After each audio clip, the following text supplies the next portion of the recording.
ભરૂચ અંકલેશ્વરના સારંગપુર ગામ નજીક આદર્શનગર વિસ્તારમાંથી જીઆઈડીસી પોલીસે દેશી બનાવટના તમંચા અને જીવતા કારતૂસ સાથે બે ઇસમોને ઝડપી પાડ્યા છે।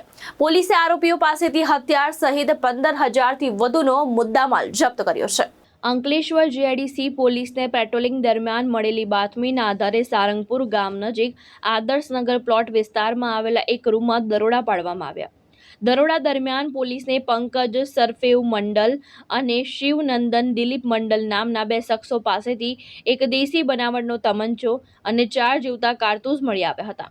પોલીસે બંને આરોપીને સ્થળ પરથી જ કબજે કર્યા હતા અને તેમની પાસેથી એક મોબાઈલ ફોન પણ જપ્ત કરવામાં આવ્યો હતો। પોલીસે અંદાજે 10,000 રૂપિયાનો તમંચો, 4 જીવતા કારતૂસ અને મોબાઈલ મળી કુલ 15,000થી વધુનો મુદ્દામાલ કબજે કર્યો છે।